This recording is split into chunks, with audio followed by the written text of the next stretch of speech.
Thank you, Mr. President. What do reducing domestic violence associated with pornography use and data breaches by local clubs across New South Wales have in common? The commonality is in part of the solution. It is solving the digital identity problem.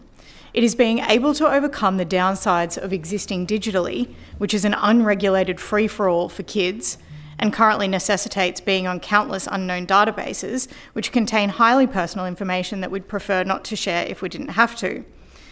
An anonymised digital personal identity token secured through blockchain or distributed network technology could help shift tragic social attitudes towards women and keep our personal information safe from third parties. It's like an NFT, or a non-fungible token, for identity verification. It would allow us to be both accountable and private. Only recently has technology advanced to the extent that we have useful options to answer these problems. Unfortunately, the New South Wales Labor government decided to scrap the role of the chief data scientist, which means we are at serious risk of losing capability and progress when it comes to enabling digital identification and streamlining everyday administrative processes that require identification. The link between domestic violence and pornography, particularly when it's consumed by boys under the age of 18, is clear. Just like we have agreed as a society that ratings for movies and games appropriately restrict young people from accessing certain material, we need to find ways of limiting access to inappropriate online content like pornography to staunch increasingly extreme negative attitudes towards women. It is a difficult task. How do you regulate internet-based content? How do you enforce the law when young people are breaking it in their own homes?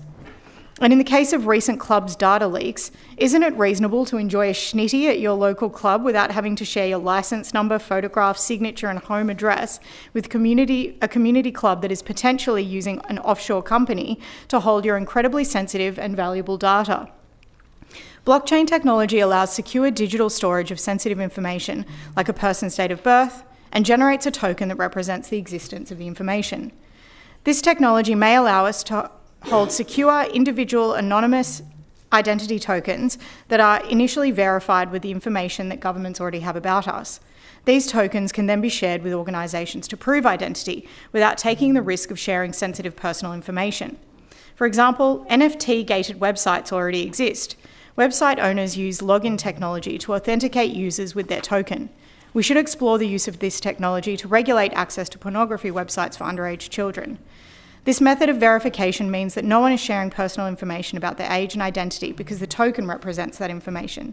And in the case of data breaches at clubs, you enter your token, which verifies your identity. The best bit, startups like Smart Token Labs, founded in Sydney in 2017, might already have the answers.